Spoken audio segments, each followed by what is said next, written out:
We back. It's your boy G along with Alec. Another great episode of 6300. Appreciate everybody for tuning in. Live here on YouTube, live here on Twitch, live here on Twitter. Appreciate everybody for tapping in. We're gonna get more active as things go along over the next couple of weeks. We've been busy because we've been had things that are going on behind the scenes here that we're getting aligned, but find ways each week to at least be active on this when we can for shows. So we're staying active here and we'll try to build upon that on our social platforms for sure. So make sure you're still tapping into all of those. And as you see here, follow us on LA Sports Report. A lot of fun stuff can be going on there over the next couple of weeks for sure. So good stuff on that front. Good stuff with the Lakers. We'll start at the top with our guys. We're here at NBA, all right, entering the NBA All-Star weekend. A lot of good stuff has been going on with our Lakers squad heading into it. As you see here, the last couple of games have been looking real well with and without Bron. A couple of games we had without Bron. Most notably the last one we played against the Jazz we just played, and we had a really 30-piece and a couple of guys really go off and have spectacular games. What were your thoughts about the Lakers and how they've been playing hanging into the All-Star break? Yeah, I'm happy that they've put together some positive momentum and then won 3 of those last 4 of those last 5. Because I was, as we were saying, like looking ahead at the March calendar, it's a lot of playoff teams. So this was the time in February where they needed to be taking advantage of the quote unquote weaker schedule, the weaker part of their schedule. So I'm glad that they took care of business against those teams that are not necessarily gonna be playoff teams and are teams that you should beat. Like teams like the Pistons and the Hornets, where maybe they made it a little closer than it needed to be, but I'm glad they took care of business and got the W's. Exactly. And then it was nice to see them get another win again, like you said, without LeBron on the floor and have guys step up and show that they can step up. And so hopefully we can get that. Maybe you're not going to get 30 from Rui or 17 assists from D'Lo when LeBron's back, but hopefully you can get more consistent play to that higher level when LeBron is in the lineup as well too. When he does return, seeing what Rui did, should he stay in the starting lineup, or you think they should still keep rolling with Torian, or should they move it? I heard Darvin say he wants to try out that 3-guard lineup with Dinwiddie and in the mix. You want to see them go that way, or should Rui get a shot at the 3 spot? Salute to Dinwiddie. He's been like I guess efficient in his minutes in the last couple of games. It was a rough start in that Pistons game as we were kind of tracking during our last show. But he wasn't scoring at first. Like, yo, what's going on? It took him like 3 quarters to get on the board. It's been hooping. So salute. Yeah, he's been distributing the ball well, and I think, as we said, he could be a plus like piece just as a backup point guard for us. But Rui has been playing closer to 30 minutes a night the last few games. I think he deserves it. He showed that he can put the ball in the bucket like when he's out there. It provides size for us at that 6'8" frame and a bit of versatility. And obviously, fans have been screaming about Taurean Prince like all season as one of the reasons why Darvin Ham should be fired too, just because of how much he gets playing time. Going on behind the scenes. What is he paying this man off to keep him in the lineup? What is the deal? They've been calling him 6'7" Kai Cenat and all that kind of stuff.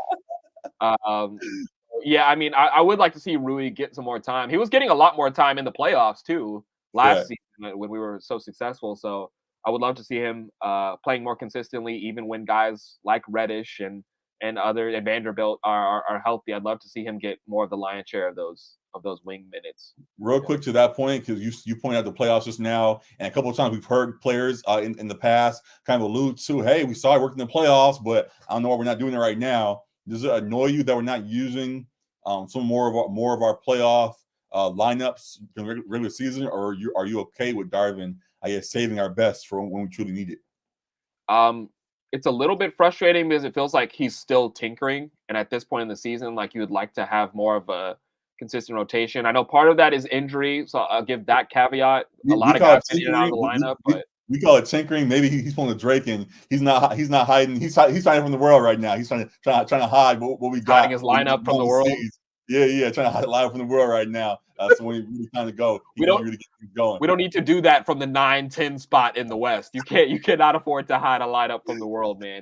We saw when he started to play more of the D'Lo in the starting lineup again, and D'Lo, Reeves, Braun, AD, and I think it's Vanderbilt as the fifth.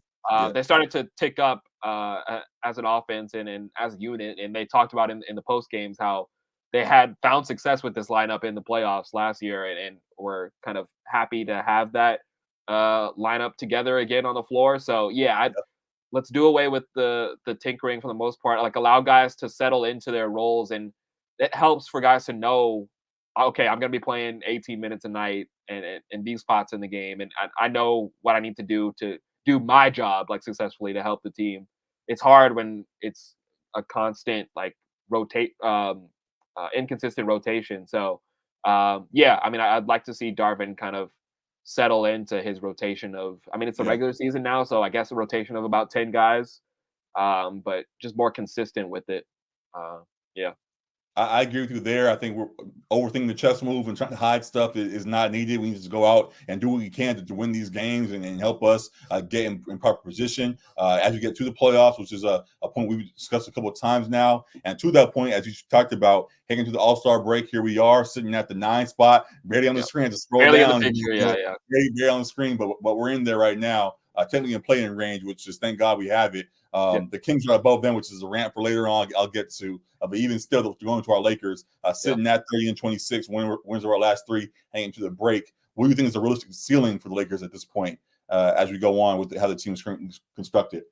Yeah, I mean, it's nice to see them not sitting at 26-26. Like, see them a few games above 500 the first time in the season. Won 7 of the last 10, 3 in a row. So need to stay on that trajectory. The West has been a bloodbath. I mean, as you look at the rest of the teams, all these teams beyond the Nuggets and Kings, I guess, 6 wins, 7 wins out of the last 10. Like all these teams are competing, playing at a high level each night. So it's really going to be hard to make significant jumps in the standings. But in terms of ceiling for this Lakers team, I like the way they're playing offensively right now, and just as a unit, it seems like they're playing harder. 'Cause we didn't get the roster switch up as we said, but we wanted to see a little bit more foot on the gas, I guess, and a little bit more continuity. But ceiling wise, I would say probably still around that 6th spot for this Lakers team, as the Wolves, Thunder, and Clippers seem like they're going to be battling for the top 3, shuffling there. Nuggets are probably content with not having one of those top 3 spots, and just playing good ball. And those other teams are kind of middle of the pack teams, as the Lakers have been. So I feel like I could see them maybe passing the Kings, maybe passing the Mavs. But it's going to be hard, I think, to make a jump into the top 4 spots. Right. And then I guess to that, and I don't want to fully jump to playoff predictions, but if that is the case, do you see us making another potential Western Conference Finals run, or you think the run goes shorter this year, with that being the case? Yeah, I think that's dependent upon that third piece for the Lakers, stepping into that role in terms of D'Lo, Reeves, that kind of thing. Because I can see them. We've seen this team for the most part. We've seen this roster in the Western Conference Finals. There are some differences on the fringes, but the nucleus of AD, Braun, Reeves, D'Lo are there still. Vanderbilt, still there. Rui is still there. So half this team is the same. Majority of the starters are the same. So they're capable of competing against some of these other teams and competing to be in that Western Conference Finals spot. But I'm not 100% confident in them. Another year older and other teams another year more experienced and playing better basketball already throughout the season. I'm not convinced that we're gonna get a as favorable kind of matchup as we got last year, where it was we got the Grizzlies. This is the Lakers should be favored in this, even as the 7th seed. I think going against maybe a younger team like the Thunder and Wolves, you probably feel pretty confident as a Lakers team, but it's not a gimme like it was last year. Right. So I would say probably their ceiling to me is Western Conference Finals, but I don't know if they get back there. Got it. Yeah, same thought here. High hopes, obviously, still seeing how well AD's playing. I want to continue to give him this praise all year long, and we'll give him more later on during our summer award talk. And the potential of LeBron getting it up during the playoffs and things. The stakes are still high for us, and we'll see how it plays out. But yeah, we also respect the rest of the league too, as fans of basketball beyond LA. While we want to give all praise to our guys and have the highest hopes for them, of course, we also acknowledge that there are other good teams really balling right now and on their way as well that can really disrupt what's going on here for our Lakers squad. So yeah, we'll stay positive in that we might see where our ceiling is and hope that we're wrong in it and go from there. I guess a slight transition, I guess, is with that potentially being the ceiling. Obviously, we know that while Western Conference might be nice for us in theory, that the Lakers are a championship squad, LeBron's championship player, and trying to get guys in the building that would be championship players will be necessary as things go along. And Kendrick Perkins came out today talking about the Lakers got a star on the way, and don't worry too much, guys. They already got things lined up and all kinds of stuff. What were your thoughts after hearing Kendrick Perkins declaring that the Lakers have a star coming next season? Yeah, my immediate thought to that is, one, are Perk sources that good to where like he would really know if a star is coming? I don't know if we proved in that space yet. That's a good point. I haven't seen Yeah, it. yeah, I don't know. I don't know about that. But two, just that we've seen the two-star formula be the successful formula even for this Lakers team. Like we saw it in 2020.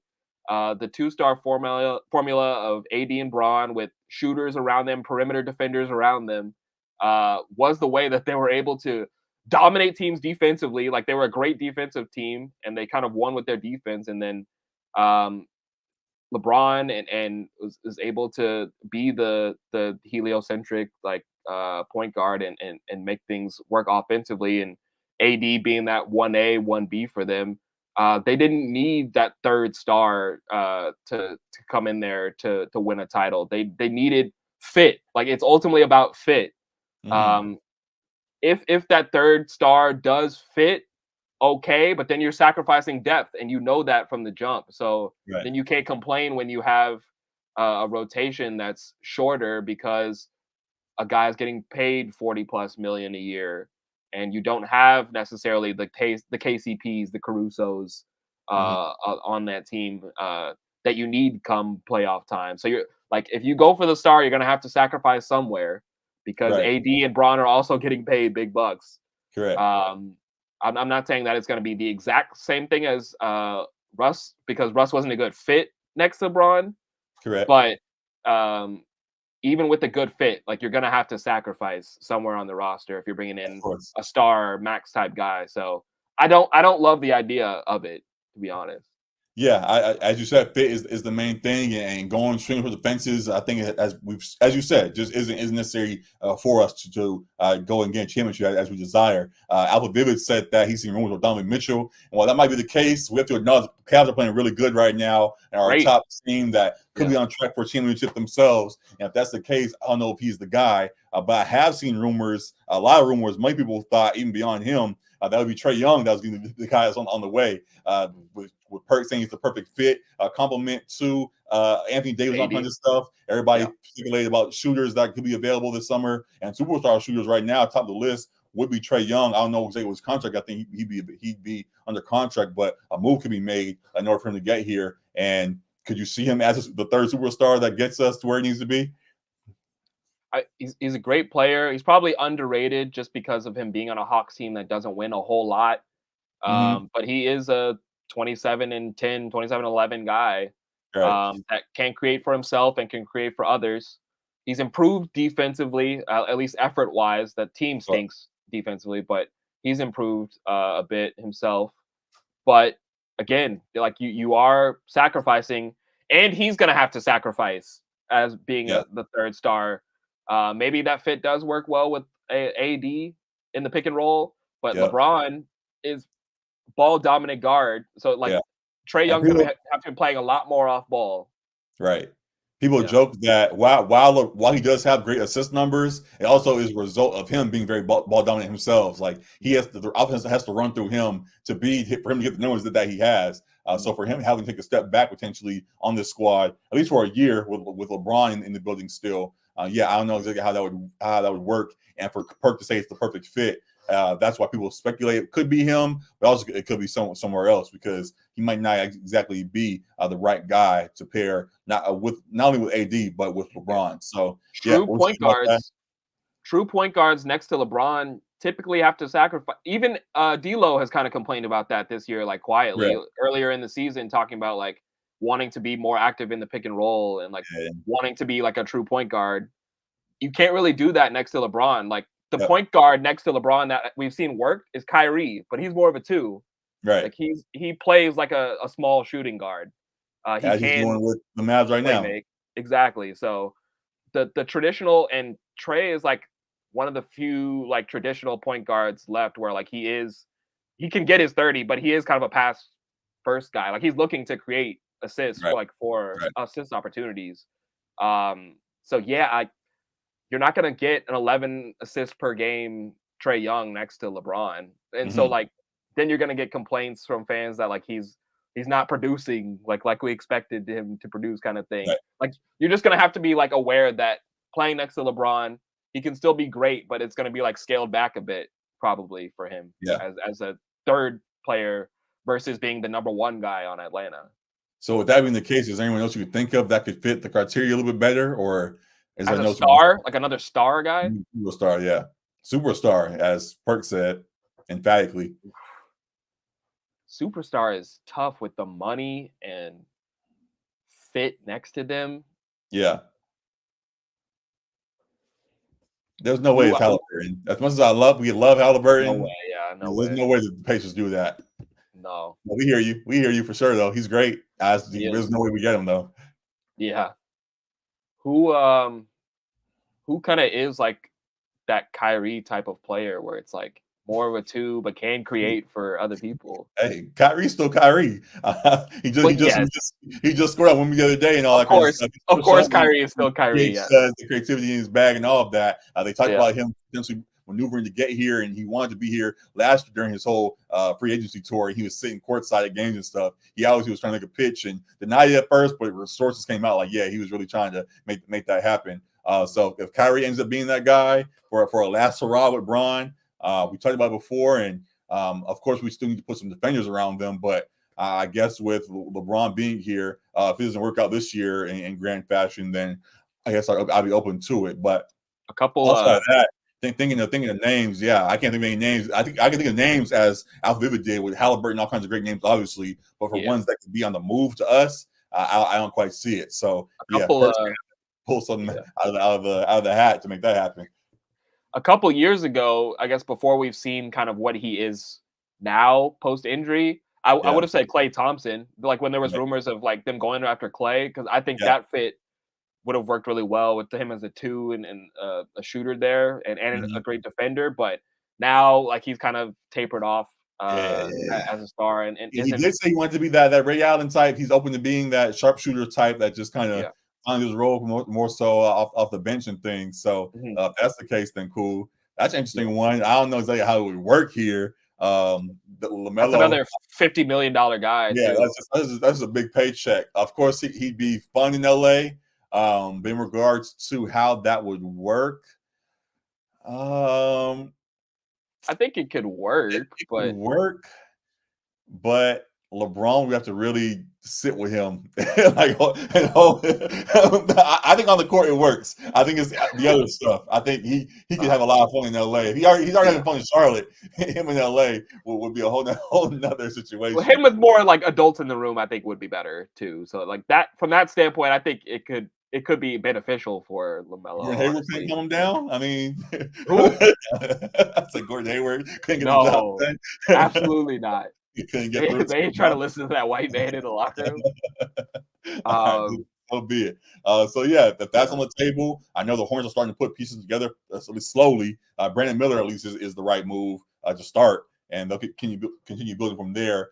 Grant Williams seems to be liking his time over there. He's already playing well for the first couple of games over there. We'll see how long that lasts. But it starts the yeah. same way in Dallas, but it is Hey, what it is. So yeah, Dallas was bad mouthing that man. They said he was yeah, yapping too much. yeah, I'm like, yeah. damn, So, I ain't yeah, heard a team say that before.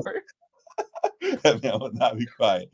So yeah, we'll see how that plays out. To the Brogdon level players and all that kind of stuff. We'll talk about more of those mid level guys as Yeah, as the season approaches. More superstars. yeah, definitely interested to see what happens in that, and seeing if Perk somehow is right about his prediction there with us getting a guy. So Yeah, we'll Brogdon tune level into guys that. not mad at that. That's more of going for fit, like that. I Exactly, understand. Yeah, exactly. And he costs a whole lot less and all that kind of stuff. So yeah, we'll keep an eye on that. The last thing I'll say is kind of ties into this. He won't be coming here, but there was, I guess, a rumor of them trying to work something out. Did you hear what happened with him and Steph the other day? How they tried to yeah. make a trade I for was gonna LeBron at the transition from deadline? that with the clay point I had. Yeah, that was Yeah, interesting. I mean, I know they've got the Akron, Ohio connection.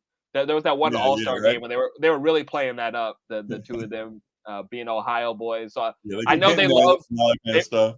what do you say? They keep hinting at it. Yeah, yeah, yeah. I know they have a reverence for each other. I think Steph said like it was a surprise to him to hear this news come out that they were trying to get LeBron at the deadline. It's not He's saving realistic. face. Saving face. We already know how that game goes. Oh, what? Where'd that come from? I never heard. We did what? We tried to forget who? No, I would never. It's No, not. it's He fine. would have sent Draymond out so fast. Like how they were talking about they're waiting on Steph to give the go ahead to break up the nucleus. He would have been like, "Hey, I'll pack your bags for you, Dre. Hey, It's all good." would Draymond trade Steph for LeBron? Oh yeah, oh yeah, absolutely. Steph, I love you, bro. Put a lot of good time in. Appreciate your service, but Bron called, bro. You gotta It, go. it wouldn't be Have a fun good in LA. move. It wouldn't be a good move because Draymond is better. I think he's best with Steph, but Draymond would absolutely do it the way he'd be doing tricks on it for LeBron. So, Right. My uh, gosh. yeah, So yeah, hey, if there's some way with how Golden State has been, they're behind us in the standings right now, and those are going to yeah, start to turn around because they finally unlocked Kaminga, and Draymond's back in the building and playing decent, and pieces like that. Podziminski, excuse me, I believe as well. Young yeah, guys are finding their way. Also, if they can make something out of this young core yet again, then Steph and those guys surely could be in for not a long run, but it could keep Steph in Golden State yeah, happily for a little while longer. But if yeah. not, yeah, we can start hearing rumblings because we've seen them at times when they're playing bad, very, very frustrated, throwing all kinds of He had what, 41 the other night when Clay sold and did the foul against the Clippers, right. and they lost that Yeah, game. they blew So that yeah, game. Yeah, exactly. So having something like that happen is not satisfactory to him for sure. So yeah, yeah, if he wants to go join the winner some kind of way, and this is on the table, then yeah, we love it. But outside of that, yeah, yeah. it's all jokes, and we'll see how it I goes. mean, But for yeah, LeBron, that is one of the few teams I could see LeBron going to if he doesn't stay with the Lakers. right. It makes Like sense up there it's pretty too. much like the Cavaliers if he wants to go back home, the Right, Knicks because he loves the Garden and that's right. a big market, and then the Warriors I could see potentially too, with him like respecting that franchise and everything. But it's a little Yeah. different because they have like it's is it Dunleavy now who's the Yep. yeah, so it's like a different regime. So I don't know if he necessarily trusts that regime yet, but Hey, but we know when we played, Dunleavy was a shooter, so he might go for it. Who knows? So if he there's a might. way it happen, it's possible Yeah, down the line. But we'll get to that more so as the excuse me. We'll get to that more so as the season goes along, of course. yeah. As for back to our Lakers, though, as we Mhm. close with this part, I guess usually do by this time next week, but right now there's no games as we head into All Star All-Star break. Weekend. So Yeah. just final thoughts about the Lakers start of the season so far and your confidence level as we head into the All Star break.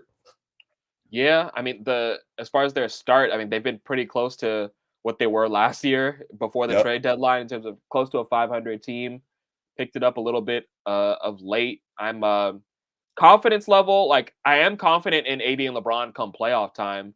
I guess Hmm. the confidence will be more affected by the others as they've been coined by the TNT Hmm. crew, but Yep. it'll be more dependent on the others and then specifically that that Reeves D'Lo spot of Yep. that third piece will be the way to instill more confidence in me. Just getting consistent play from one or both of them. Because I do think you'll get guys in spots like Rui, like Vanderbilt, like Reddish from time to time who will um, give you that 30 ball or give you those high impact games, but we need Yep.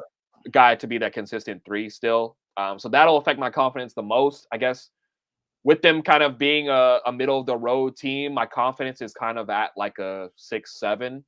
Hmm. But if we get more consistent play from them, uh, probably in the 8 range, eight Yeah. nine range. Yeah. No, definitely sitting around the 6 or 7 myself right now. Like I appreciate the highs, but the lows are still there that bring it Exactly. down. Whenever you really want to get a run started, they find a way to snatch that joy, that hype from you, and Yeah. bring us back to reality. So yeah, sitting around 6 or 7 right now, and just hoping with I guess on the positive side of that 6 or 7, because knowing that AD's playing as great as he is right now, and LeBron when healthy can still flip that switch. So Yeah. yeah, we'll stay tuned for it all. We'll be back I'd love by to. this time. Mhm. By say again. I was just saying, I'd love to be able to like have them have an opponent on the schedule and be like, okay, they're definitely like gonna win this game. You know, Right, like right. we're still kind of like, the Lakers in these games, sometimes they can kind of throw it Yeah. away. So Haven't been cozy yet this season, but hopefully yeah, we can get to that in the second half, and we back for it. We'll probably have an episode by the time they play next week. Their next game is on Thursday. So yeah, by this time next week, we'll have another episode in to give a preview of the second half and dive more into it. But for yeah, now, that'll do it. And yeah, appreciate y'all for tuning in to this portion of the show. Make sure you're tuned in to LA Sports Report, of course, for all the continued updates weekly on Lakers, Clippers, and all things going on across LA sports. A lot of good stuff we constantly bring to you guys, and looking forward to what's on the way. So good stuff on that regard. Going to the Clippers side, a little more success, but they had some ups and downs recently, just in regards to their last game. Notably, they played against the Warriors and blew that game. Or they came they back. won that Excuse me, they won game. that game. Excuse me. Yeah. I think about the Lakers and what was going on with them. My apologies, but the Clippers have been playing well. They did have a tough game versus the Timberwolves and against the Pelicans recently that they talked about. We talked about last week. But yeah, they still seem like they're heading in the right direction. Still should be a team that is viewed as a contender this year. I guess the only thing really is just the quiet now rising rumbling in the building amongst a couple players. PJ Tucker has been Right. disgruntled and continues to be disgruntled. Bones Highland now is disgruntled as well, and both were sent home during this road trip heading to All-Star Weekend. How do you feel about these two as we head to All-Star Weekend? What would you do with them at this point? And just any thoughts on the Clippers as we go along? Yeah, there's a couple layers here because I completely understand both these guys as NBA players, competitors, guys are working at their craft hours upon hours for years, want Mm-hmm. to be out there and playing. But I also understand with the Harden trade why Bones Highland fell out of the rotation completely because we already have a lot of small guards there, Right. and he's kind of repetitive in terms of the type of players that they have. And Russ had to sacrifice himself and come off the bench.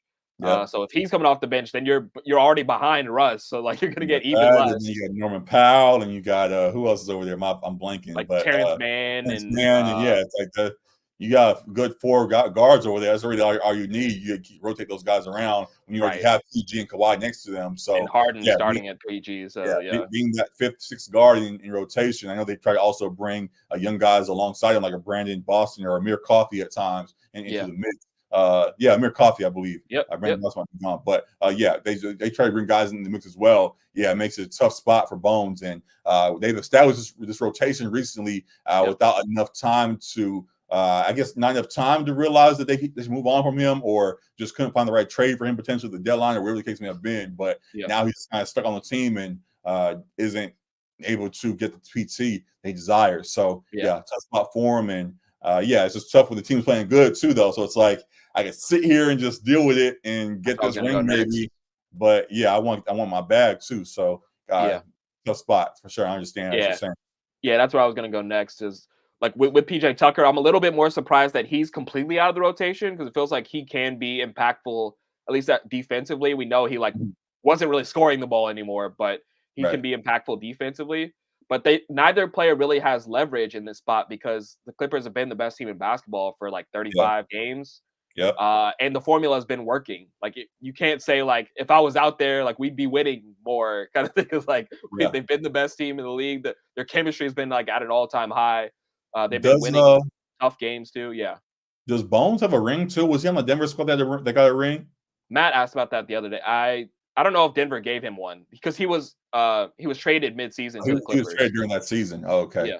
So He yeah, might he have may one from not have Denver, one, but but yeah. yeah, but just to say that potentially these guys have been on several teams before. Obviously, just career wise, you want to continue to play for as long as you can. Yeah. So also just the factor of being on championship level squads before, you don't have the same pressure or desire to maybe do it again because you already been there in a way. Though it may have only been one time or for half a season or whatever the case may have been. So these guys are just like, hey, I'm trying to play and catch these checks, and y'all are throwing off my bag. So yeah, definitely a tough spot for them, and hope for the best. I can't even figure out in terms of honestly.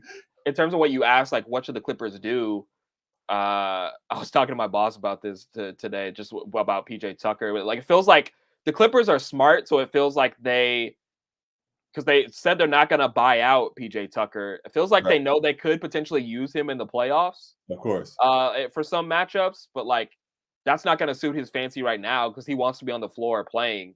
But they're like, we don't really need you on the floor playing right now because we're winning. But I mean, I think you could find a way to play these guys a bit more down the stretch of the regular season, just with how well they have been playing. Like, to my other question on the note, as far as like, should they kind of scale back a little bit and try to load manage like a tad, just because we've known their track history with some of these guys getting hurt and Kawhi and PG, and you have like such a talented roster. You have guys that are kind of just burning a hole in the bench right now, especially in these two. Maybe you do find minutes for these guys to play down the stretch and kind of lighten the load a little bit for the stars, because you are in that. You're definitely going to be in that top four. It feels like, and maybe you don't need to gun for the one spot. You just gun for one of those top four spots and get these guys appeased in a sense and playing a bit. Because if you want them in the postseason, like, you want them to be in good spirits and wanting to play, and in good rhythm and wanting to play well in the postseason. So I feel like there's a way for kind of both sides to be happy here, but it doesn't look like they're going to buy him out. Like, it sounds like they made him clear that they're not going to buy him out. So yeah, I definitely hear you in that. I guess my thought actually is, while I do understand you wanting to pace this thing and wanting to just maybe slow things down a bit, TJ, maybe he meant PJ, got fined $75K today. he did. Don't worry, he'll fix his attitude after that. Maybe. Money is becoming a big factor. He's getting fined for things. That definitely could lead to some adjustments in character and all that kind of stuff. The other point I was going to make is, you talked about securing the 1-2 potentially, or just pushing this season. I think the Clippers should actually really go for it this year and see where it could take them. Having a healthy Kawhi, having a healthy PG this year as well, having James Harden still playing at a good level. You look great last night versus the Warriors. If you have these guys still playing at an elite level and you got a formula that's working, I don't think you should dial it back. And with the potential risk of then maybe losing that momentum going into the time when you need it most. So I would say carry it for as long as you can. And if that means that you have some guys at the end of the roster who ain't playing, that ain't getting that are just gruntled, whatever. The guys are in the game and they're playing, we need them to keep playing well. And we're going to keep rolling with them for as long as they're rolling. Now, if they're finding some moments over these last, I think it's 20-something games. 20-something games, a little gap in there where guys need a break. Hey, PJ, go get your 30 minutes in. You want to get some playing time? Here you go. I don't know if he'll get up to 30, but get some spot minutes. Being dramatic, but just saying, if there's time in there to get these guys the run, at least some way of the run that they're looking for, then so be it. I think you should push for this as much as they can, and then let the other guys who may be disgruntled figure it out from there. So having depth is not a bad thing, but like when this depth is potentially going the toxic route, like, you kind of have to figure something out, because they don't want them just being disgruntled at the end of the bench and kind of driving like the chemistry down, the vibes down. So they're gonna have to figure something out if they're not getting more playing time. I also made the point of, if they do let Tucker go, you think he's picked up somewhere? Though he is 38, 39 years old, whatever the case may be, he has continued to show that regardless of age, and his desire right now is further proof that he's going to go out there on the court when he does get the opportunity and play his best, as he's been doing for some time now. He knows his role, knows how to maneuver, even in a league that's starting to be full of aliens and all this other kind of stuff. He continues to be a valuable piece when a couple teams off the top of my head I could think of, actually, like the Bucks. Few squads for sure could use him. So he will be around if another team, if he is let go. So I think he also might know that, which might be why he's pushing a little bit harder. Also, because he's been a guy that's been a journeyman, I don't think he's as tied to the Clipper squad as we'd like him to be. I think while we have made the argument about him, hey, you're on a Clippers squad that's playing well and happy, just be a part of the fun and go along with it. He's like, yo, I've been around for damn near 20 years now. Like I'm just trying to play. So talking about the fun you want, whether I'm here or somewhere else, my goal is to be on the court, and this is not quite doing it for me. So I gotta go so I can get this bread as I desire. So it's an interesting thing for him. We'll see how it continues to play out. But for the Clippers themselves, happy that things have been rolling still as it's been, and excited for the second half of the season for them, and hope they continue to push for a championship as they seem to be in line for right now. Yeah. So good stuff with that. Also with that, we were going to do, and we'll kind of, I guess we'll use this as part of a segue. But we wanted to talk about with the Clippers right now. I don't know if he played last night, but Kawhi's been playing good during this whole first half of the season. He's been great. So people are quietly putting him in as Kawhi has been his whole career, the quiet guy that sees him into the awards and stuff, sneaking into the MVP race.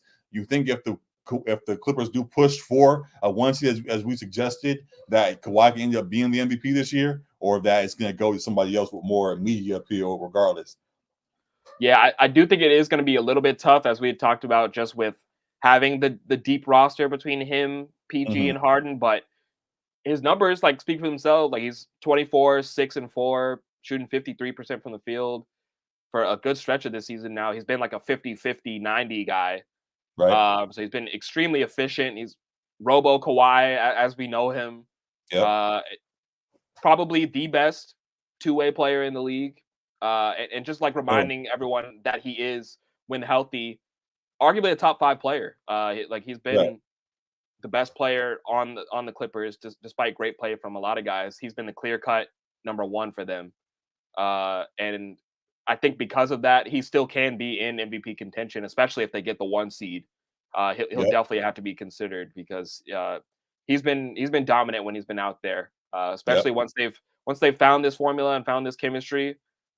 He's been pretty dominant. So yeah, I definitely agree with that. I guess the part that has to come into play, just because we've now seen it affect other players. I was trying to check it real quick, but I couldn't find it off the top. But how many games he played this season, or how many games away is he from? He's played like 90% of the games. He's played a lot of games. He's in and should be on track to be in the award races and be in all pro discussions and all of that.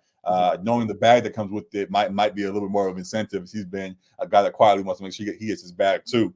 So he's going for it. And if he's in line for all the awards, and if he's in line for MVP races and things of that nature, he surely should be in the discussion. I know with how media stuff go, they always have the new faces and then the fresh young guys and whatever the case may be. But Kawhi has been an old vet, or however you want to describe him, that's still showing that he is that top dog. And people always find, and while we're Laker fans and want to give them praise at times, all kinds of stuff, they're always, whenever Lakers play good in any capacity, LeBron still is MVP, and LeBron should still be it's like, he's playing good, but everybody pump the brakes a little bit. Meanwhile, Kawhi has been playing as up to par with a team that's up in the standings as well, and we don't hear the same noise at all. So obviously we know the other dimensions of that, but just saying that there should be some noise for him really pushing for some of these awards, and I'm glad that he's in discussion to deserve so. So he's played 48 of the 53. I was about to say. Loving that right now, and want to give him praise. We gave praise to again our Lakers about Anthony Davis playing well this season and living up to being the guy that we thought he would be. Want to do the same thing on the Clippers side with our guys here, and with what Kawhi is doing right now. So I think he should be in discussion for sure. Yeah, I don't think he'd be the leader in the clubhouse right now. I do think Shea would probably be, but he'd be in there for sure. Be in there, and a good push. If they can jump the Thunder in the standings as well, I think that could really do it for him as well. That'll be the last thing as well. I'll talk about going back to that with the Clippers, as we do with the Lakers, looking at where they are right now heading into the All-Star break, currently sitting at 36-17 at the 3 spot. Your confidence in the Clippers heading into the All-Star break, and what is their ceiling to you, as we've already somewhat addressed as the season goes along? I pretty confidently had them as the best team in the league after that Celtics win on the road, but the Timberwolves had an impressive win over them in this last game, and for me, just had me more impressed with the T-Wolves, as a team, as a defense. Yeah, and them being a formidable opponent come playoff time for a lot of teams because they've seemed to figured it out with Rudy in the offense and him playing like as a DPOY type player once again. yep, Um, so they're a bit of a threat. I think they're a legitimate 1 seed. It's not like that fluky Utah Jazz. Like I think they're young, up and coming, and figuring things out. I agree. Um, so the Clippers, I think definitely in that mix of a top 3 team in the West, probably top 5 team overall in the league. Yep. But so confidence level is high though. It's still like at about a 9 because I think they probably have the deepest roster of anyone. Mhm. Um, yeah, I think because I'm thinking about the Celtics. The Celtics have a great 5, but after that, it's not quite as deep. Mhm. I'd say the Clippers are probably the deepest. So my confidence level is like at a 9 for them because I see them in the Western Conference Finals. Uh, Probably playing like with the Nuggets. We'll see if the Timberwolves can get there. Right. But yeah, I think I'd have them at about a 9 in terms of confidence Yeah. level. I agree, but just for different reasons. It's a 9 for me. The only reason that there's any doubt is because, respectfully, they are the Clippers, and we've seen Yeah, how that seen them great go team is down or before, yeah. and they've yet to make it Western Conference Finals yet. And because we haven't seen it all before, They made the yeah, Western Conference Finals against the I think it Suns. was fun, but yeah, they just Yeah, haven't made it all the way. So yeah, just with seeing the shortcomings in the past and just knowing, yeah, just that and wanting to break the curses and all kinds of stuff. right. Break the Can't put Harden curse too. yeah, Yeah, yeah. Can't quite stamp the 10 as we would like, but I yeah, definitely see what could be on the way. And a championship definitely is the ceiling for them this year, which is definitely something that is in play and hopefully comes true for them. So, yeah, we'll be tuned in for and we'll continue to have breakdowns each week for that. Like I said, with the Lakers side, usually right now we also do the bye this time next week, but because it's All-Star break, we only look at their schedule right now, but we right. do have a fun stretch afterwards that I will get to by the time we have another episode. So good stuff with the Clippers and all of that. We tuned in to more of it as the season goes along. We'll have a chill stream in the middle of this All-Star weekend at some point and react to some things going on. And hopefully our Clippers get some light in the midst of it all. And yeah, we'll be back with more as the weekend goes along. So good stuff there. Show love to LA Sports Report for those that are tuned in there. Subscribe to the show, and we'll see you guys with more conversations later on. So good stuff with that. Now going somewhat beyond it, we talked about the Lakers and Clippers and individually and what's going on with them. Now we also talked about how we're heading into the All-Star break. We Yeah, talked about a couple of times now. I teased it. We wanted to do our NBA midseason awards heading into the All-Star break and wanted to make our picks for who would be the top guys at each award at this point of the season. And starting with the MVP, Alec, I'll pass to you. Who is your MVP? If the season ended today, as we are here preparing to enter All-Star weekend, who would you give the MVP trophy to? yeah. We just talked about Kawhi. It's hard for me not to give it to him just because I love how Kawhi's been playing and Yeah. they've shuffled between that 1 seed. Um, I think it still is Shea. I think by a hair. Uh-huh. Um, Embiid obviously was playing like the best player in basketball, but has gone down and likely for the rest of the season, regular Uh-huh. season. So he's out of that mix. Correct. Uh, if the season ended today, I think Shea has probably been the second best player of anyone. I think the averages speak for themselves there. Yep. I think he's answered all the questions, I guess, in the regular season. All he's yet to do is just prove it to us in the postseason as the lead guy. That's all he Yep. really has to do. Fact. But beyond that, he's a 3 level scorer. Is a really good defender at that guard spot. He's leading this OKC team that no one expected to be a top 2 seed in the West. We expected them to be good and take Yeah. a jump, We're but ready for not a this jump, type but of this jump. jump is yeah. Fact. And then they've stayed steady there. They haven't like gone up and down. They've been steady at the top of the West, and we've talked about it. It's a loaded West. Mm-hmm. It's a better conference. So yeah, I think it's Shea right now. If the season ended today, Yeah, definitely like that pick. Alpha said, imagine if he was on the Clippers. All he can do is imagine. hey, He's Doc Rivers great. tried to keep him. He tried to keep him. That was one of the good moves Doc tried to make, Yeah, but fell short. But I think it worked out for both parties, and he's doing a great job in OKC, along with how good the Clippers have become with their stars over there too. So worked out for them. And yeah, to this point about MVP, Shea definitely is the top of the list. I will say, while he seems to be number one on that, and while he somewhat is carrying his team a little bit more in comparison to the team I'm going to mention, I like this guy too. I just wanted to mention him. Anthony Yeah. Edwards has been playing great all season long. Yes. I think Shea might be doing a little bit more carrying in Yeah. comparison to what Ant is doing. As great as Ant is, being next to Rudy, who's playing great right now, being next to Cat, who have now finally figured out that duo, no longer the worst trade of all time, as we talked about, Right. things Right. of that nature. I just want to mention him that he's in the conversation still as the lead of that, even amongst those other players around him. I'm glad that things have clicked. And to your point about teams, with both him and Shea, both teams, we thought jumps would be made. And usually when young teams make jumps, usually there's a jump made, but then also you see some flaw in the midst of it that kind of holds them back for a season. While this year, this team, both squads, seem like they, for the most part, have things worked out. You could say with the Thunder, there could be potentially some more interior help that they could use. But even with that, they're still sitting at the 2 seed and continue to find ways to win games and to see how things play out in the playoffs as well. So, both squads are still playing at a great level, led by two great young guards, Ant and Shea, or Shea and Ant, who you see here, that I wanted to make sure what was acknowledged. So, great stuff. Both guards in the West. On the East side, not necessarily breaking it up, but we were expecting for Jason Tatum to take over the league. You have him in where do you have him in the race at this point? Just to mention, as a guy who many folks thought would take over the league at some point, as many folks that see the Celtics as a squad as the number one seed in the East, they are a true contender. Do you see him as the MVP at all in the midst of this race, or is he still on that, I guess, that next tier, I guess you would say?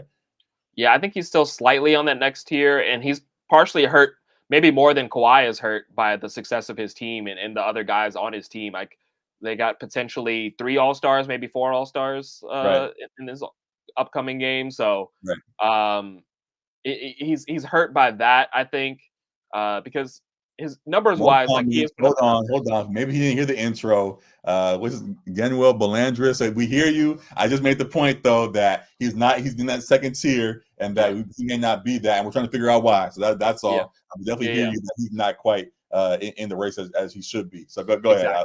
Exactly. Yeah, I think I was gonna say we didn't mention like the obvious former MVPs who are still in the mix, like the Jokic's and the Giannis's, because I think they're a little bit behind Shea and maybe even an Ant if they stay at 1.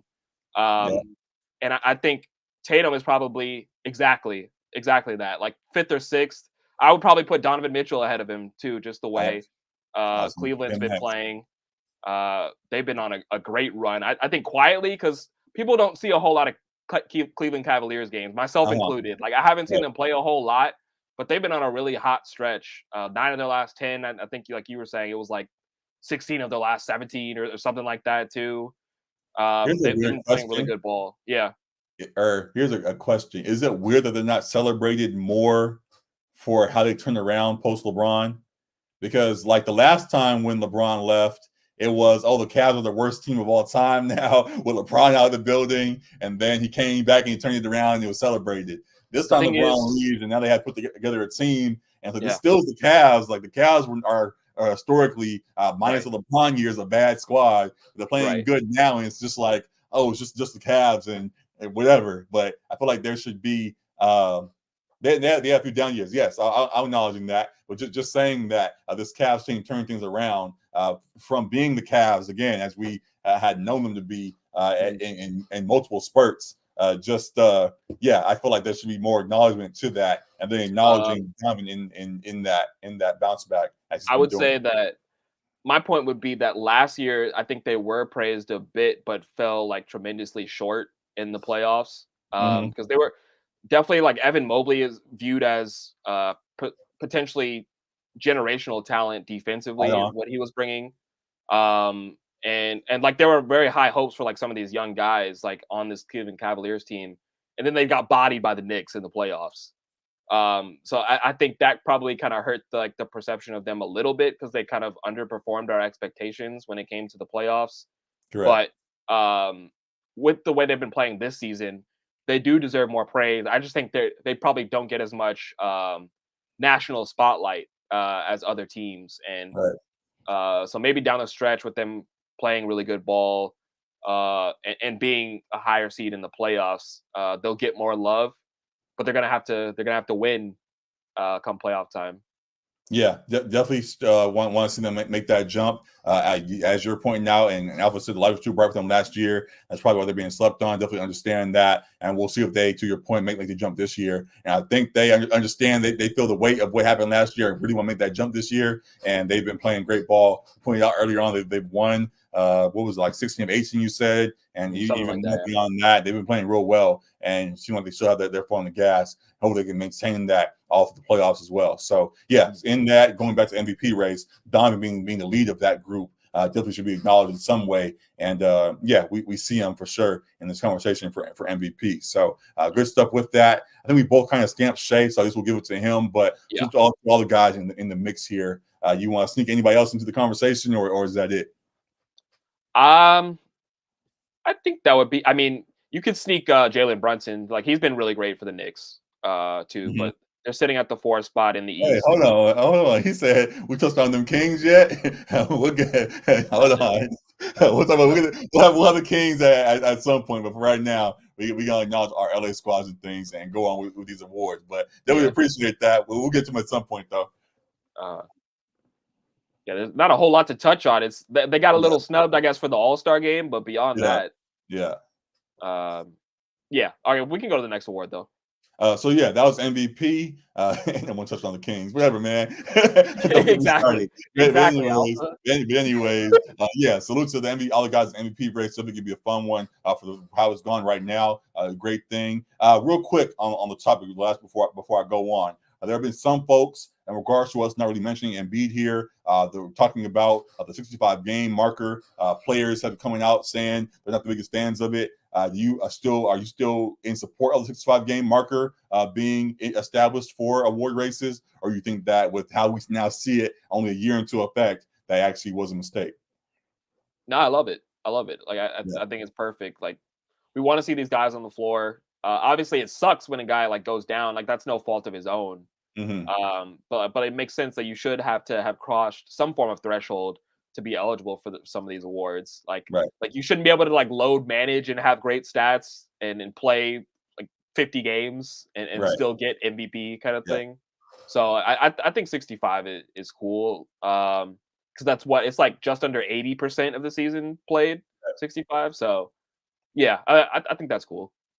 I guess to that point, if you only play 50 games, you probably weren't going to win MVP anyways. So for the Yeah. folks kind of arguing with that, it's like, did Embiid think he was going to still win MVP only playing half of the season? Like it No, wasn't going yeah. to work that way, regardless of how things played out. So yeah, I'm in favor of it and agree that it should stay in effect. I agree, need to be the best player for most of the year. Yeah, exactly. So yeah, definitely think they continue on with it. I know it's going to hurt some guys' pockets a little bit, but Yeah, as far as like that's all kind of how it NBA has and to that kind of go. thing. Yeah. Yeah, it's a loss that I mean it's a win if you understand that you got to go out there and that's what you're being paid for to be on the court. So it Right. is what it is, and hopefully these guys can find ways to sustain all season long as they somehow did in the past, and we want to get back to as things go along from here. So yeah, we'll keep an eye on that for sure. Going along with our award races, we had MVP that we wanted to talk about. Another highly touted race that we'll talk about and jump to MIP, Most Improved Player. I think is a fun one as well. Who you kind Yeah. of have in that race, and yeah, who would you pick at this point of the season? Yeah, I do think Tyrese Maxey is the leader in the clubhouse. Mm-hmm. Obviously, with Harden gone, he's stepped into that star role next to Embiid. Right. But quietly, Kobe White has been hooping Now I for was the going to get to Bulls. him, man. Fact, Yeah, fact, fact. the Bulls have not been a good basketball team for the most of this year, but Not Kobe fully, no. White, Kobe White has been the better White. We talk about Derek White a lot. Kobe Right. White has been Thank you. great for the Bulls offensively. I guess kind of being more of that player that we expected he could be coming out of the draft, out of Right. UNC.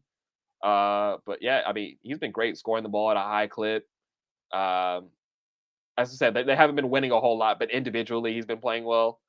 Um, and what has his jump been statistics wise? Because I think he's scoring in the high teens this year. Let's see, Kobe White.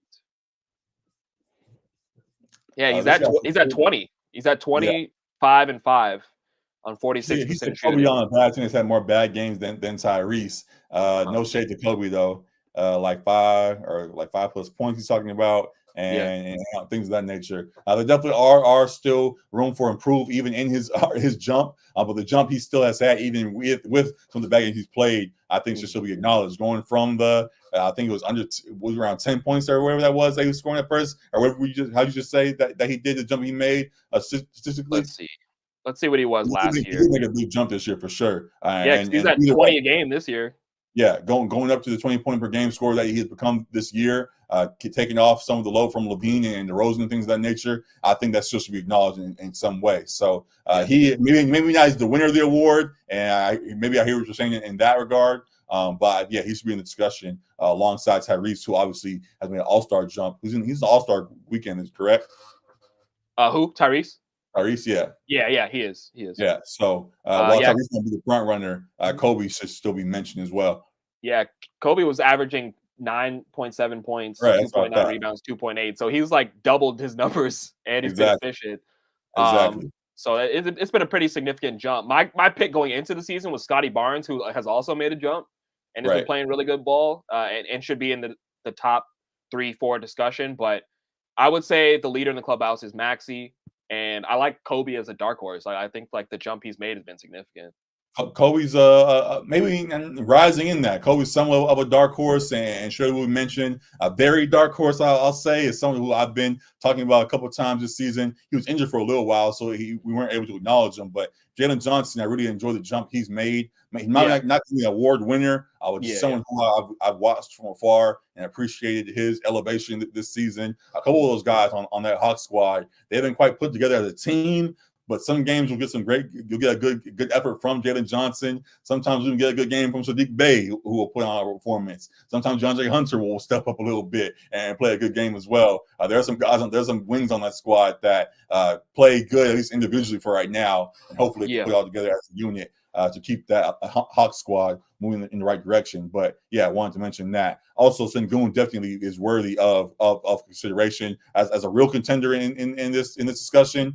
Yeah, definitely one of the best young big men in the league right now, and deserving of note. My fault making a picture of him, but yeah, there's a few guys that are definitely playing real well. So salute to all of them. Do you want? I guess we both stamp Tyrese, but salute to Sengun and all the other guys. Anyone else of note you wanted to sneak in there as well? And I think that was it. That's a good one, actually. Jalen Williams has been playing well for OKC too. We talked about OKC's rise and being the top tier team that they become. Jalen Williams being that third guy in the mix next to Chet. Sometimes being the two in that pecking order. Definitely, I think should be acknowledged as well. So yeah, great call out on that. Yeah. So yeah, future of the league is very bright. Most improved players are playing well. I like that. It's not as obvious this year in regards to there were a couple of years where it was just the number one draft pick or whoever that finally bounced back in their career. It was like Ja and Ja won it. Yeah, that's actually more guys that are a little bit deeper in the draft that are making jumps that can be acknowledged properly. So since all these guys making their runs. And just hope they continue it the rest of the year. So good stuff in that regard. Going from there, I think the next one of note, we already mentioned the Thunder, Jalen Williams. We'll go ahead. Mentioning Chet a little bit. Talk about Rookie of the Year. Is there any way that Wemby loses Rookie of the Year, or you think it's his? At this point, no. I think Chet was battling more for it earlier in the year, but now Wemby's on his 10 blocks in a game shit now. So that's alien type stuff. That's that generational prospects type stuff that we're seeing now. So I think it's definitely his award to lose. As opposed to 1A, 1B, it feels more of a 1, and Chet's at 2 now. Chet's technically a rookie still. He certainly is in the conversation, but Wemby is clearly 1A at this point. Chet had a good run for a moment, and Alec, you were banging the drum like I told you he was going to get the award. He was playing really good. Wemby said not so fast and blocked that as he blocked all the other stuff that's been thrown his way recently, and has been really took full control of the situation. So when Wemby is it, he got. I think it was the triple-double he had. He also had like 5 steals in that game. So I think we're going to get quadruple-double at some point. And you think at some point in the near future that this games like that could be somewhat consistent for him. Like you think we can start seeing a bunch of, as you start seeing guys score a whole lot, we're in the era of guys dropping 70 points a game or whatever the case may be. Can we soon see Wemby casually dropping 10, 10, 10, and 6 a night or something like that in his career? I mean, if they take off the minutes restrictions, like which they Of probably course. will, as he gets more seasoned into the league. But yeah, I mean, I could definitely see the 30 points, 10 rebounds, 10 blocks. six assists, 5 blocks, kind of thing, like something crazy like that. Yeah, for sure. I wouldn't even talk about assists. He can get what would that be if he got five? If he got points, rebounds, assists, blocks, steals, all 10, what would that be? Oh, quintuple. I couldn't see that. Yeah, I couldn't see that, but I couldn't see just that. throwing stuff out there just for the fun of it. Who are the Spurs? Who is the Spurs taking for this year? I don't know what taking for. I ain't most versed on the draft just College yet. guys, yeah. There are some young guys overseas yet again, somewhat like Wemby popped up that could surely be helpful to the Spurs squad. I guess in the league we already talked about guys that potentially could be paired with him. We talked about Trey being a Spurs guy himself as well, beyond the Lakers and stuff. Surely could see how that goes. We touched on what is he talking about? Funny side note. Oh, yeah, you took it off. There we go. what is he talking about? You didn't see that Isaiah Stewart like punched Devin Eubanks? Oh, that's what he meant. In the tunnel. I was like, in the jail. I was like, what are you talking about? No, remember they said there was a police presence once again. So yeah, like, something. Oh yeah, that was a mess. I don't know if he got arrested but he got like cited or whatever for like assault he for got punching Eubanks. Yeah, he got arrested apparently. They said, yeah. So, I mean, Isaiah Stewart, Beef Stew, is not one of those players that I would want to mess with. Like he clearly, that's why I got thrown off. Beef Stewart's hilarious. Yeah, he's clearly ready to throw hands if you want to test him. We had that great moment last year. I think that was where he was going after. Was he going after LeBron? After LeBron. I mean, yeah, he was going after LeBron in that Lakers game. He played the Warriors wherever that was recently, and Draymond was like, "Hey, bro." Yeah, Draymond wanted no parts. Chill, man. Exactly. He wanted no parts. Draymond was like, "Hey, bro, chill out on that." Yeah, so I'm crazy. You another level. People clearly need to stop messing with Isaiah Stewart. Don't talk crazy to that man because he's eyes on a ball, man. Y'all gotta leave me alone on this extra stuff because I will throw down if I need to. He's ready to take it back to the 90s for sure. Right. I will say, while I don't fully condone it, of course, he does take it a bit too far. I guess for the positives, when he is on the court playing well, I appreciate having the enforcer type role still be a thing that's in the league right now. We start talking about how skilled guys have become, and he's a skilled player himself, of course, as he's been doing his thing in Detroit and has earned his minutes for sure, even in that crowded front court that's been there at times.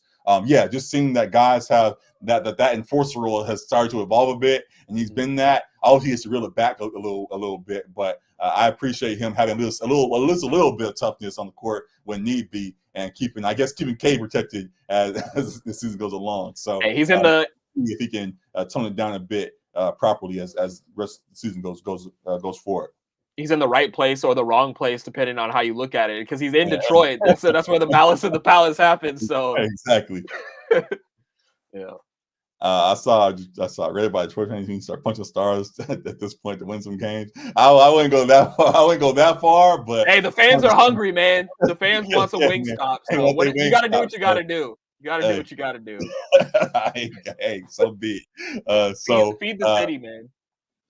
We aren't going to do it right now because obviously we are running out of time. But at the end of the year, we're going to have we're going to have some fun hyperbole for awards and stuff, and we'll make a special enforcer award for Isaiah Stewart to claim.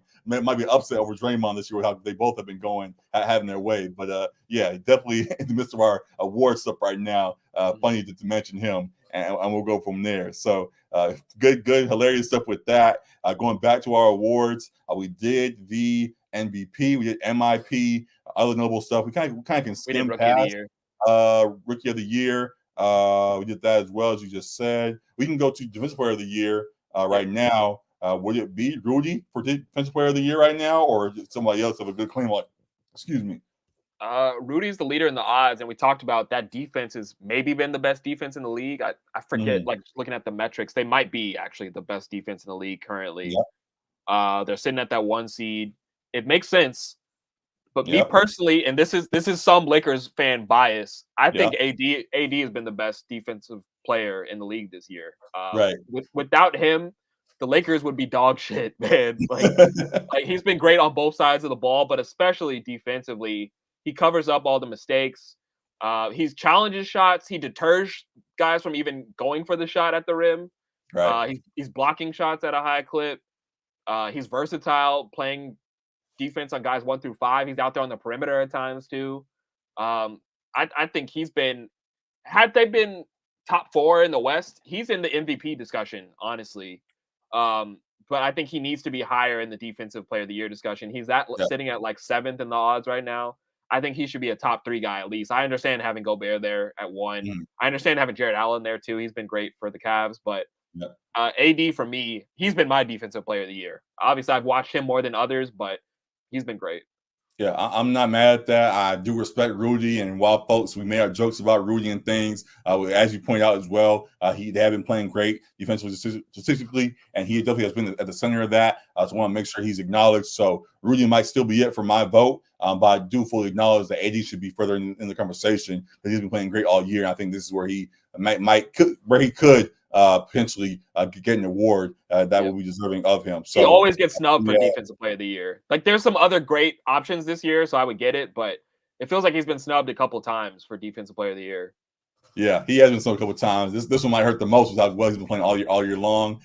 Really about to win his third defensive player of the year. I think actually be his fourth, wouldn't he? Doesn't he already have 3? Excuse me. Shit, he might have 3 already. I thought he already had 3. That's why, like, he's a surefire Hall of Famer, and it pisses Yeah. me off. So But I think yeah, he's actually his 4th point, which is it might be insane. his fourth. It might be his fourth. He has Yeah. evolved his game properly, and all the jokes about him being on the perimeter, he seems to have addressed at least a bit enough to get over that. Yeah. So yeah, I think it actually would be his 4th, and I think he still would be deserving of it. So yeah, I give it to him and further add to cement his legacy and things, and hopefully he actually can maintain in the playoffs as well. And make this Wolves have a deep run. So, yeah, definitely some wild stuff there. Didn't think it would happen, but so be it. But, yeah, we'll definitely stay tuned to that. Gimbo said, can we have a fun discussion about the race to get worse field goal percentage? I bet Max Strus.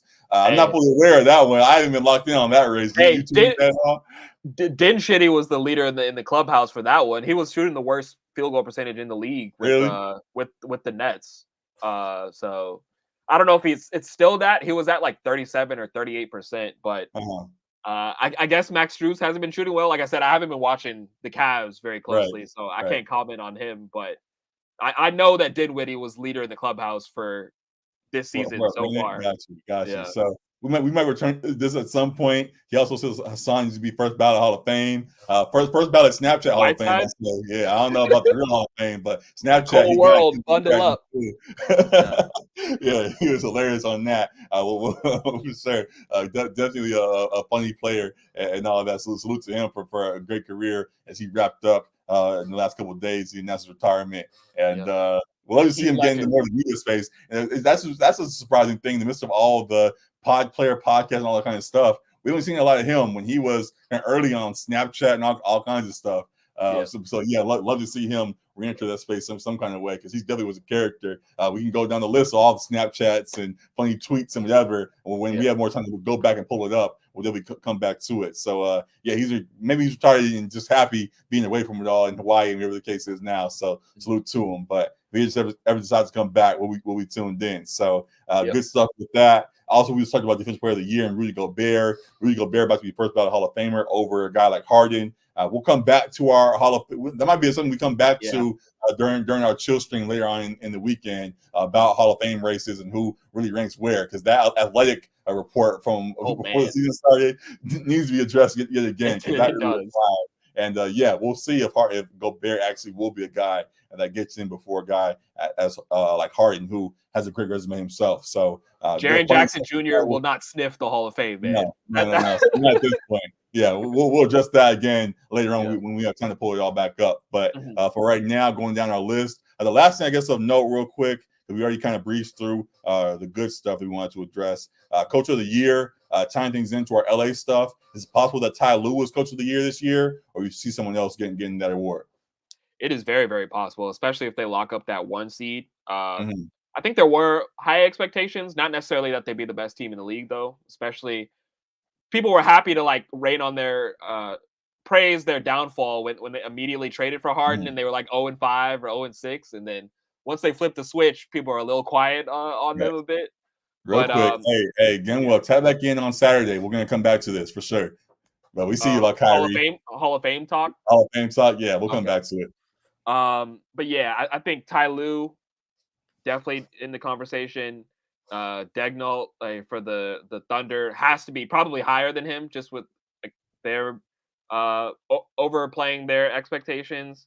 Correct. Chris Finch for the Wolves, and then Bickerstaff for the Cavs in the East. I think he has to be there just with how well they've been playing. Mm-hmm. And then Doc Rivers, of course, needs that acknowledgement. Coming in and losing like 90% of his games for the Bucks so far. So yeah. My bad. You say an order in that, or you just say get guys in order? Discussion? I think would be the Thunder head coach Daigneault for me, actually. Just with him sitting at the 2 spot with such a young team. Mm-hmm. I think it would be Daigneault. I'd probably have Ty Lue after that if they're the 1, or Chris Finch, like whoever's the 1 between those 2. Yeah. And then Bickerstaff after them. Yeah, usually goes to one of those 1 seed coaches or somewhere around there. Actually, no. Yeah, it kind of bounces around between kind of some of the other top teams. But in that, there's no love for Joe Mazzulla.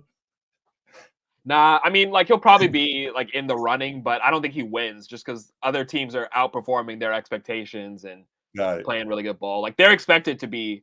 I had them as the 1 seed going into the year. Like this is what we expect from them. Like so, it's more like good job for not messing up, but it's going to be hard for him to win that award. They'd have to win like 70 games or something for like Mazzulla to get that acknowledgement. Yeah. Got you.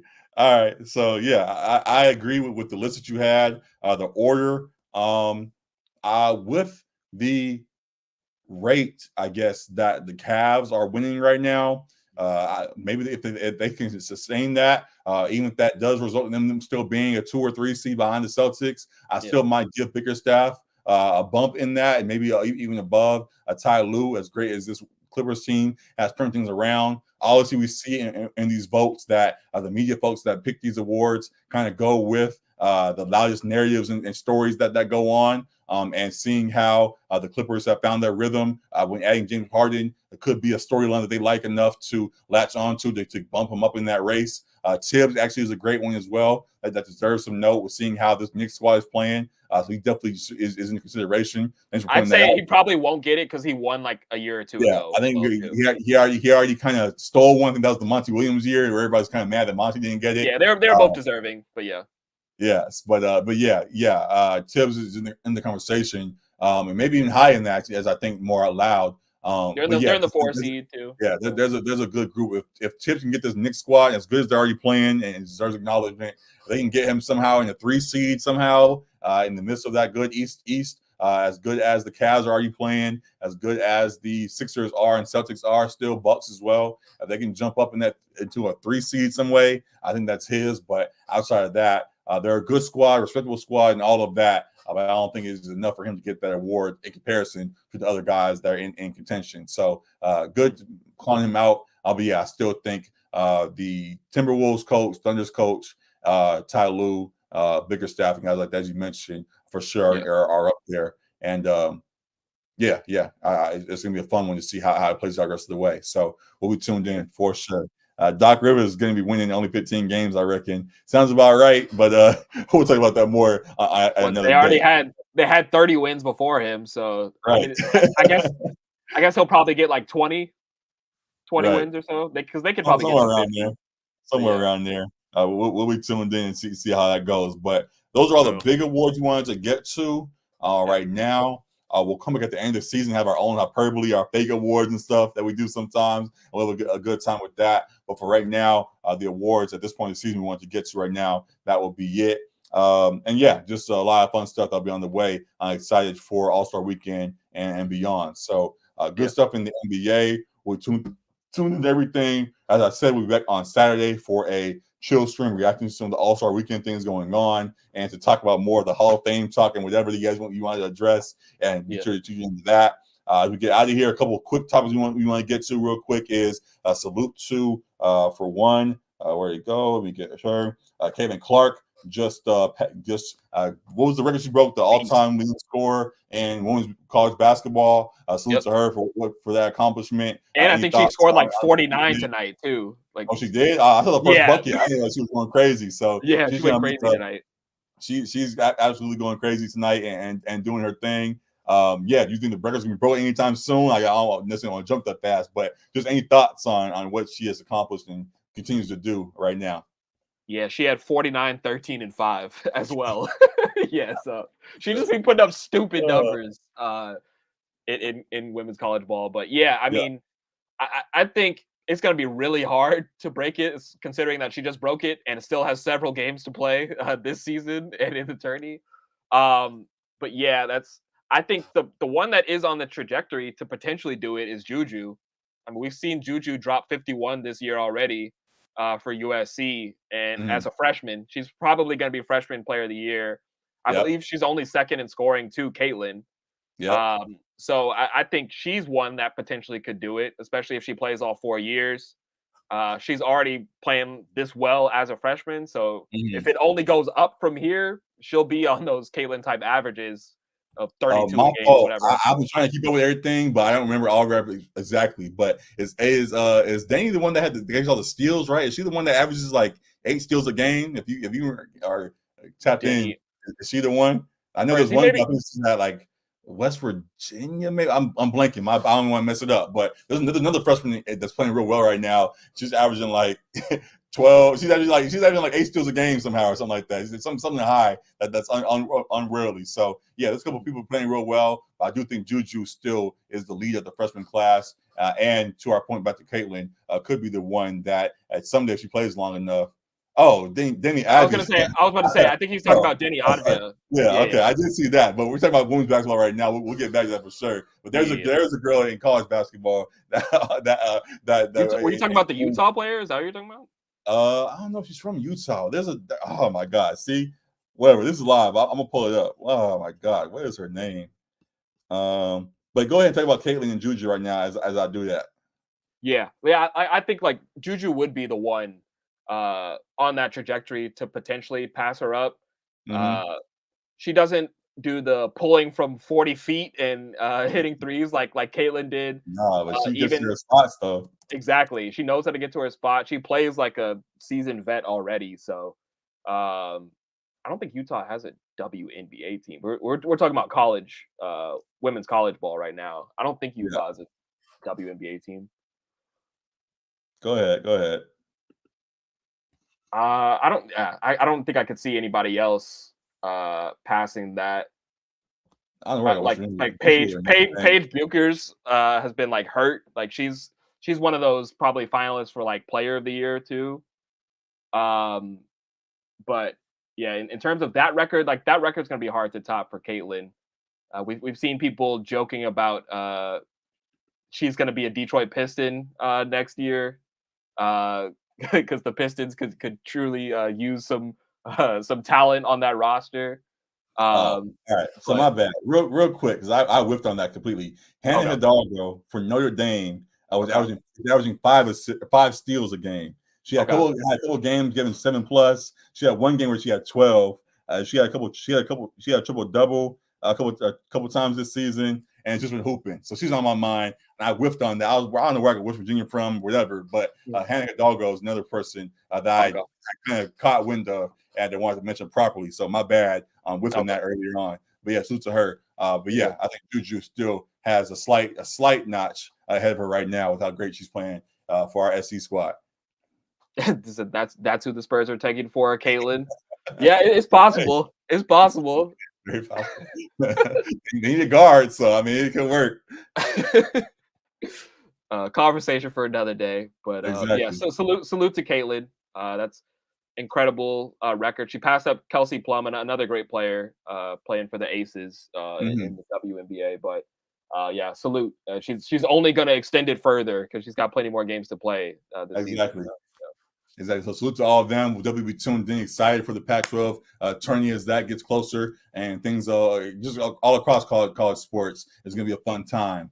To this point about Caitlin, to this point about Juju, even beyond it, we can take it to the Hannah Hidalgo, who I mentioned, or the Angel Reese's. There's a lot of star power in women's college basketball right now. Yeah. That definitely is greatly appreciated. And it seems like it's missing on the men's side. And I bring that up to say, could a college basketball video game be the thing that saves men's basketball on that side?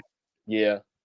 Already, I guess I'll also add in real quick. They just finally announced properly that NCAA football 25 is going to be on the way. Very, very excited for that. We'll be locked in and all things going on there. I'll have more discussion about it as things go along. But tying in our basketball conversation right now, do you think a college tying in our women's discussion, could a college basketball game bring more star power back to the men's side as well? Maybe, since now you can have the players' names and likenesses in it too, right. Instead of it just being the numbers or whatever. So that might be a good segue into getting more star notoriety Right. in the men's game, because it feels like the women are hooping, like, so rightfully so, like their stars are really in the limelight Right. this year, but it seems like the men not as much this season, and maybe there just aren't as many 5-star type guys, Sure. lottery pick type guys this year. Mhm. Maybe that's just kind of the draw. I personally haven't really been watching the That's men's what I'm college saying. too There's much. been much of a draw. I watch more of the women's side, not even under this, but just saying Yeah, I'm even just more intrigued to watch them. And the guys side there, there's not much of a pull. Maybe right, because the LA guys, USC and UCLA have been the best. Those right, guys like Bronny and people of the sort are there. But even the guy that's supposed to be good, top draft pick, Isaiah Collier is there. He's been hurt for some time, which plays his part, but hasn't been the draw that we had hoped he would be. So yeah, that star power on the men's side has been lacking a little bit.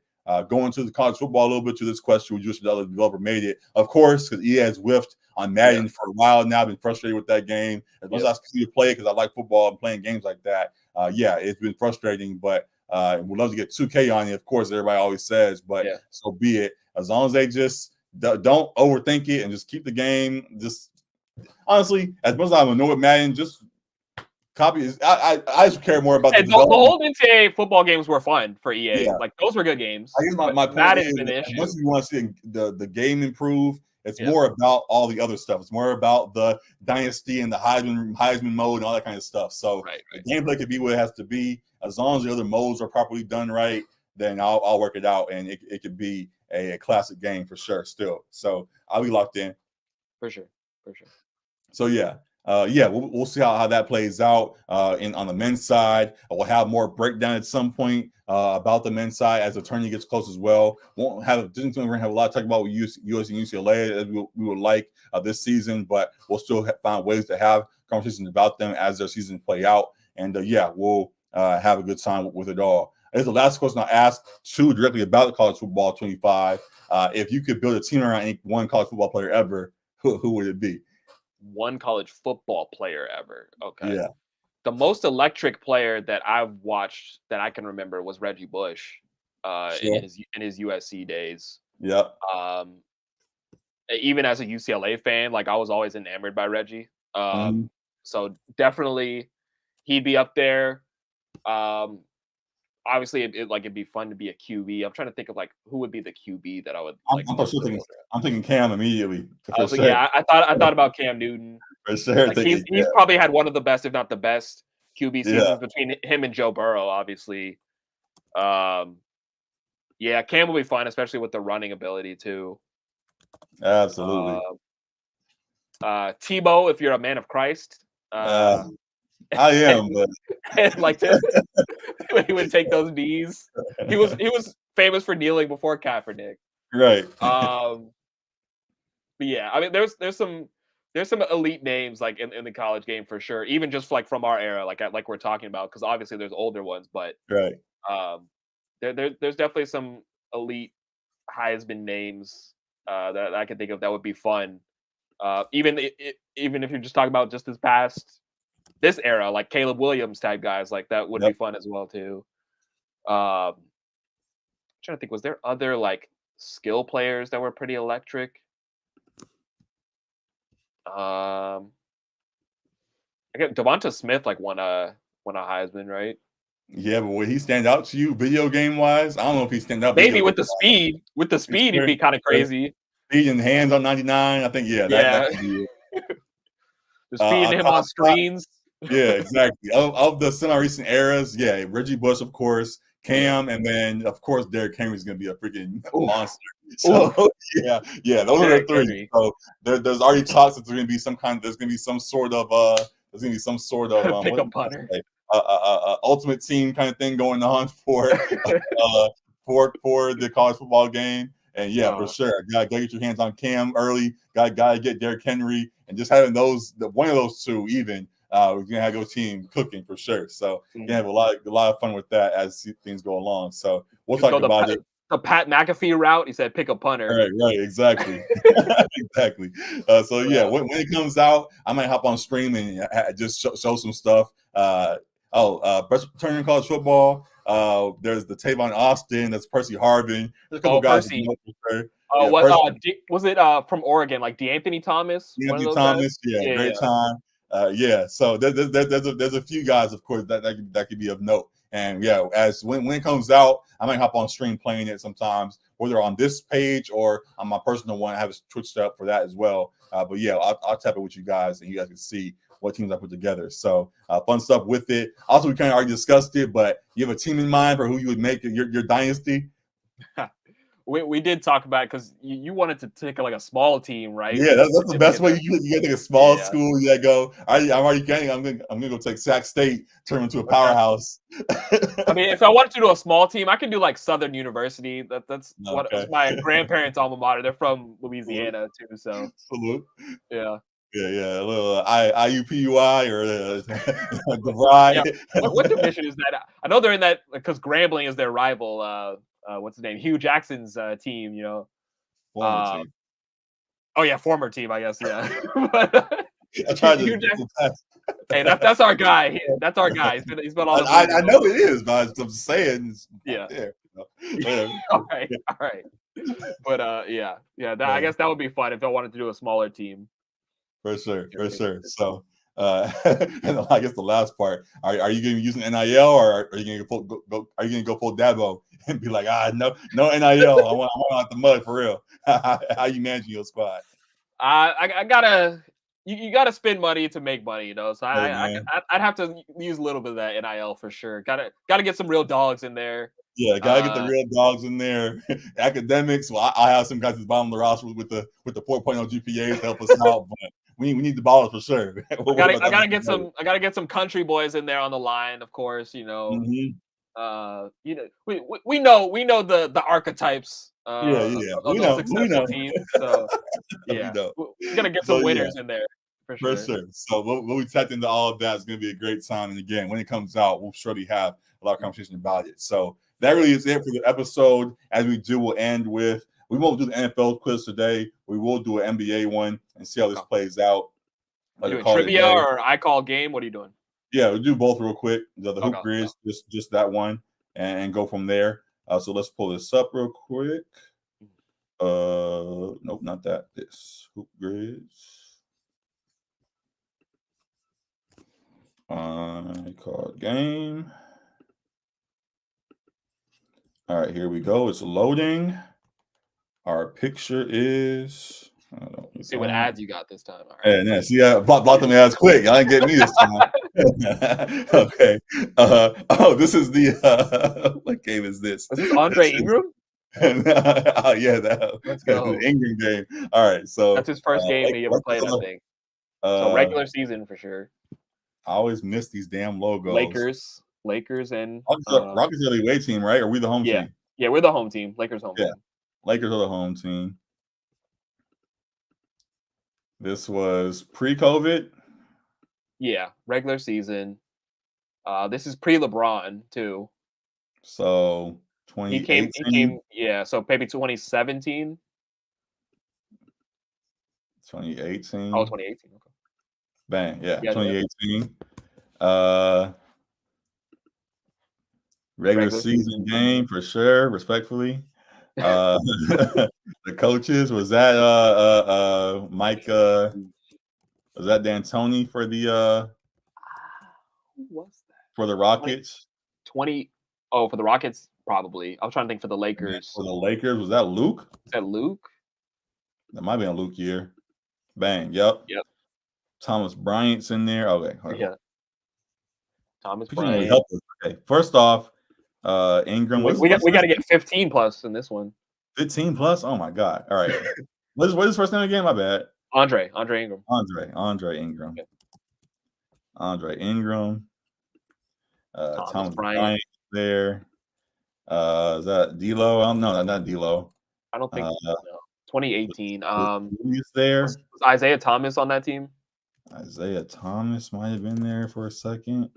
Nope. Didn't play. Okay. If Julius was there, was Kuzma still there? Kuzma should still be there. Might not have played though. He didn't play though. Was Jordan Clarkson there? If that's the case. Nope, he wasn't there either. Jordan Clarkson wasn't there. Oh my God, who was there then? Who else was Ingram still there? Was he the last one? Was right before? Nope, he wasn't there either. It looks like so. This is post trade then. So Lonzo's gone. Yeah. Yeah, Lonzo's gone. Okay, who was there in the aftermath of the trade?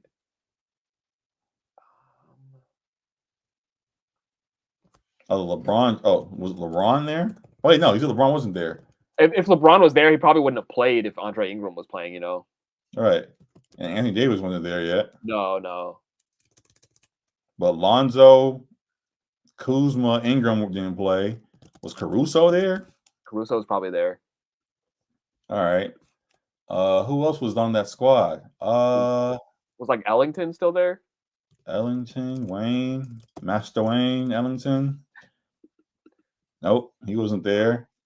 Oh my God, these boo-boo ass Laker teams back in the day. Okay. Julius still there, huh? Okay. Julius. Who was that starting five? That starting five changed like 30 times. I guess Jordan Clarkson must have been hurt or something. If it's not Jordan Clarkson. I said it's 2018, so I guess this is the 2017-2018 season. Was D'Angelo actually there? Could try him. I think he was in Brooklyn though. Yeah, he was gone. Was Luol Deng still sitting there? I don't think he was playing. He didn't play.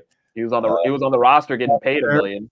Zubac there. Yeah. All right. Who else was there? Thomas Bryant. Did you already guess Lonzo? I guess Lonzo. He wasn't there. Caruso's already on there, bro. We got Caruso.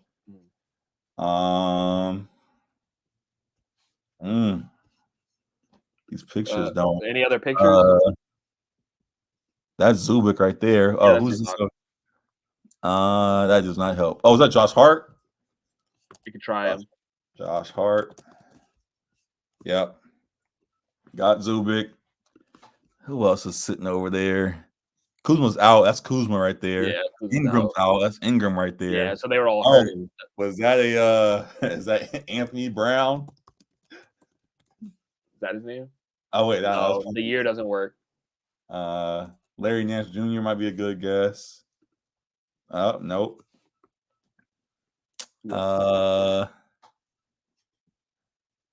that a Brook Lopez year? Oh, maybe, yeah. Yep. Okay. Yep. So we're at 1, 2, 3, 4, 5, 6, 7. Want to do some Rockets? Channing Frye. He was over here? He was over here. Okay. Yeah. For one season, yeah. Still Thomas Bryant. Who's this? Who is that? Oh my God, I should know who that is. Who is that with the sleeve? It's not Kendall Marshall. It's not. I thought of him, but it's not Kendall. Oh, I think I know who this is. What was his name? It's not Xavier. No, that was Xavier. Was way before that. No, yeah.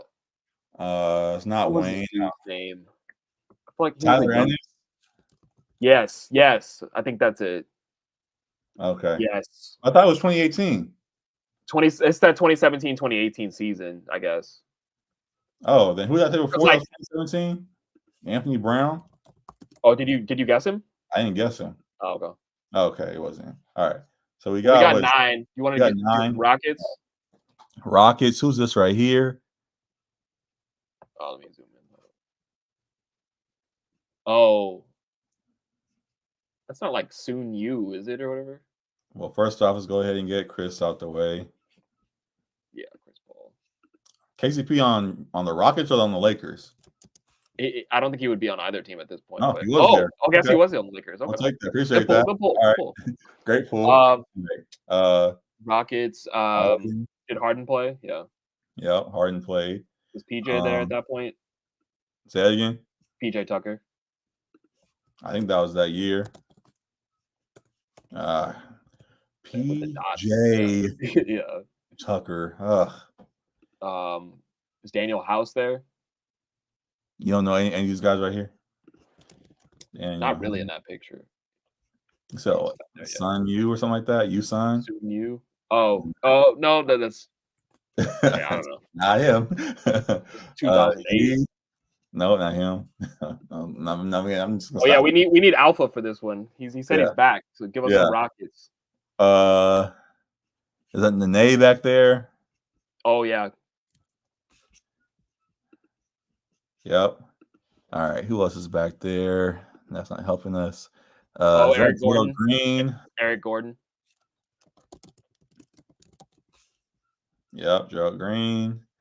Eric Gordon. Yep. I think that's all we need. Yeah, we got our 15. Is there any more we can think of? That's PJ right there. Is Gerald, Nene, Eric Gordon. This guy was on the Lakers at one point, wasn't he? Tariq Black. Yeah, I think that's what I'm talking about. Yeah. No.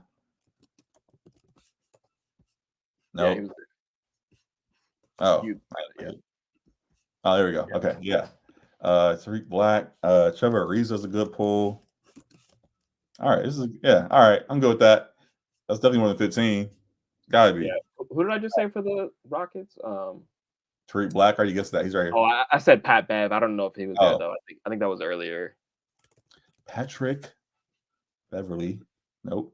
Okay. Clint was there forever. Had to be Clint. Oh yeah, maybe Clint. Clint. Yep. Clint. Why are you laughing at dudes' names? It's 9 o'clock, man. Whatever. All right, so that's good. That's good. We'll leave it at that. All right. Bang. See all players. See all players. Joe Johnson. Tim. Okay, I was not getting that Asian dude's name. Yeah, with all due respect. Zucci. Sorry. Travis Ware. Ware. GP2. Yeah, GP2 on GP2. Okay.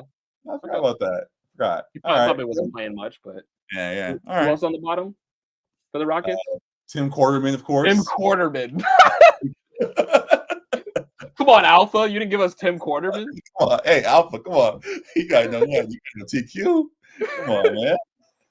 All right. Oh, Luke Richard Mbamute, UCLA legend. My guy. Yeah, whatever. All right. Last shot, was that? Did they give Andre the last shot? No, they didn't. What was the score of this game? 109-99. Almost won it.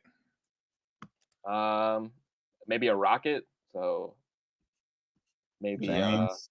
Nope. Chris Paul. Yeah. Whatever. 89%. We'll take it.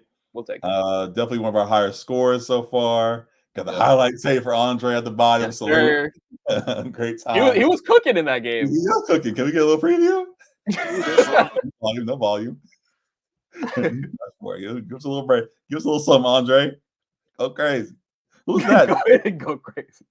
That was Channing Frye, I think. That jumper, with all due respect. Hey, wild. It goes in the hole, man. He was cooking. the jump forward. Hey, man. He was cooking. He was cooking. He cooked. You're hating. That was an all-time great Laker moment. So I'm not about to do that. Salute to him. And hopefully he's still around, have a good time somewhere. So salute to that. Now for this, Hoop Grid Premium. Ain't nobody trying to pay for Hoop Grid. That's crazy. I hate America, man. This capitalist ass country. Hold on.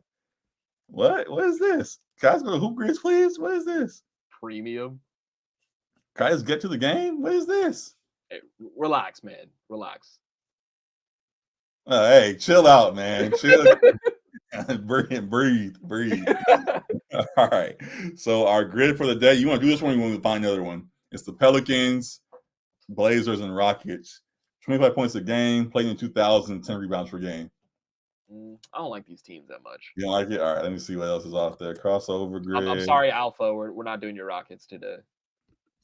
For the NBA today, load please. Laker legend got Pau Gasol on this one. Pau Gasol teammate. Okay. They have 30-point playoff game. Warriors, Jazz, Grizzlies, Okay. Bucks. Those teams are kind of nasty, but Pau Gasol is nice. Yeah. We can do it. Real quick, just for the sake of it, since we pulled it up.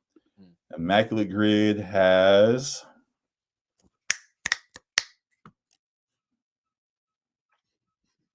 come on now. That Wi-Fi slowing down.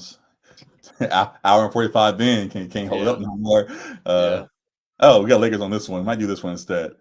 Lakers, Nuggets, Nets, first round draft pick, Jazz, and Raptors. Let's do it. Let's do this one. All right. It's the last one we're doing, right? Yep, just this. Right.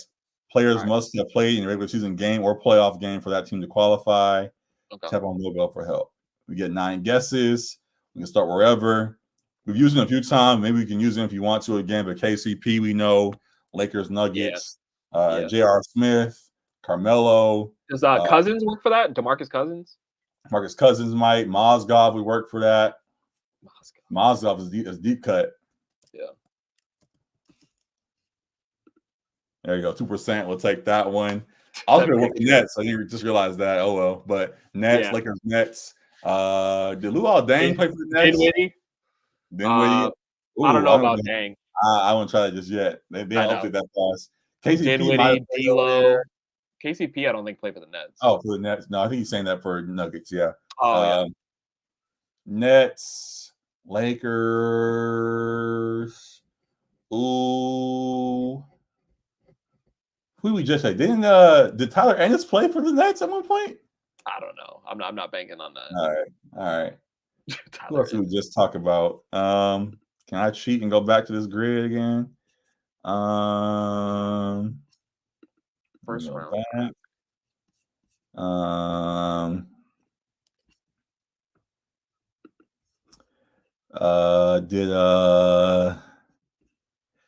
Brook Lopez. Oh wait, yeah, he played over there. Brook Lopez did.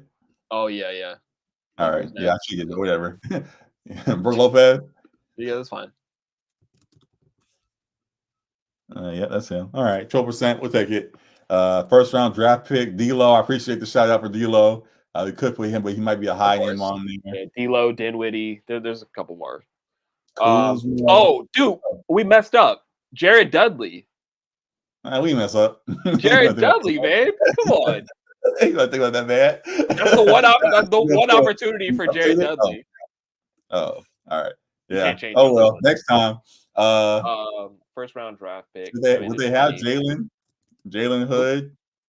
Would they have? Would that count? No, he's first round, wasn't he? Has to have played in a regular season or playoff game. Yeah. He played. He's on here. Do it. I'm gonna try it. Okay, there we go. 4%. We'll take it. Yep. Going from there, Jazz and Nuggets is tough. Jazz and Nuggets.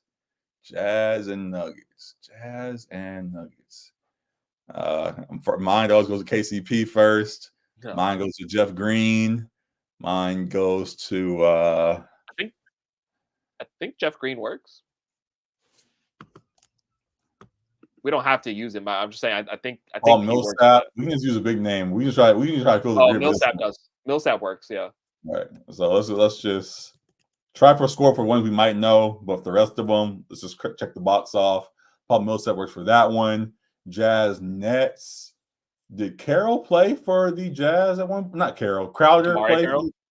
Crowder didn't play for the Jazz. DeMarre Carroll played for the Nets. I don't know if he played for the Jazz. Oh, okay. Nets and Jazz. No, he didn't play for the Nets.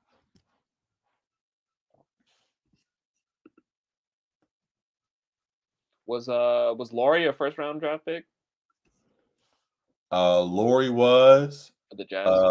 Palmosa works for this too. That is true. But this THT, I was checking this thing. When paired with a team, player may have either been drafted by that team or play at least one game with that team in their career. Yeah. So THT would work, right? THT would work, yeah.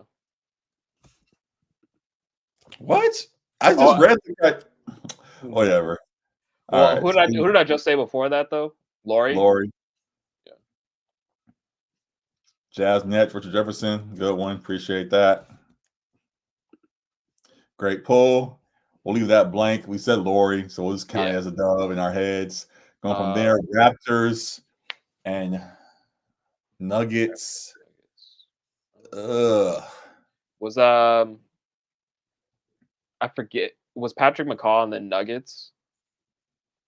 I remember he was on a couple of championship teams, but I don't think he won on the Warriors. He went on the Raptors. Yeah. And he might have went to the Nuggets after, and that was right before. I don't know. Moses Malone. I don't know where that was fit. You talking about for Raptors? That wasn't, he didn't play for no Raptors. No. Raptors and Nuggets. Well, we think of Nuggets players and try to cross over that way.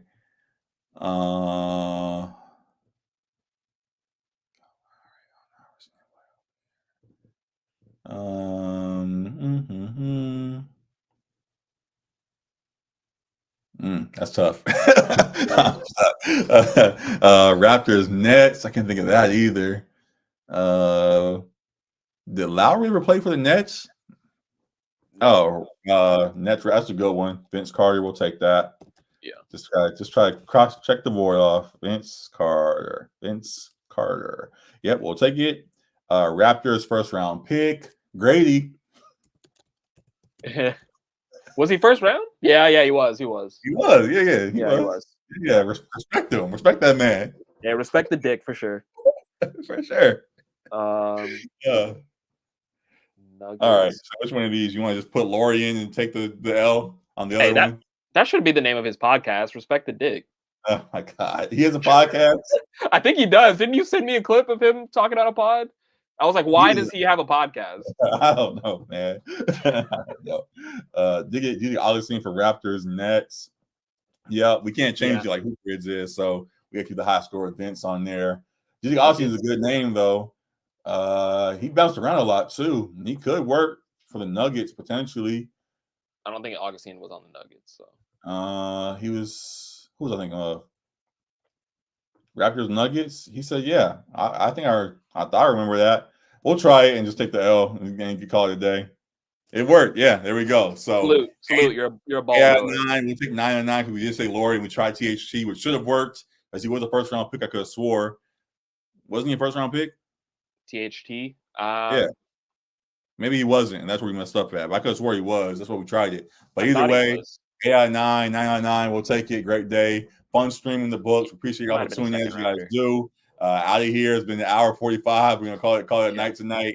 A lot of good going on here. We'll be back either most likely on Saturday night, maybe Sunday, having some all-star recap on some things going on. Have some fun chat with you guys. He was a second rounder.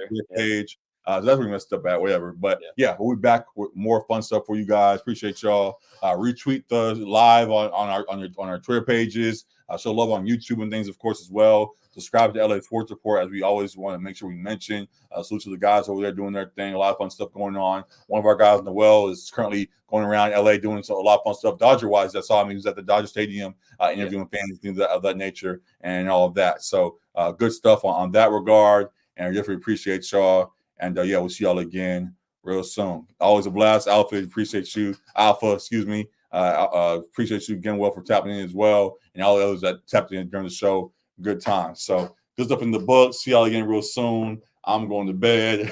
Have a good night, y'all. I'm gonna eat. You guys worried, Alec? You good? Yeah, I'm good. I'm about to go munch for sure. Yeah. Never mind. Hey, come on, man. Come on. See y'all later, man. See y'all later.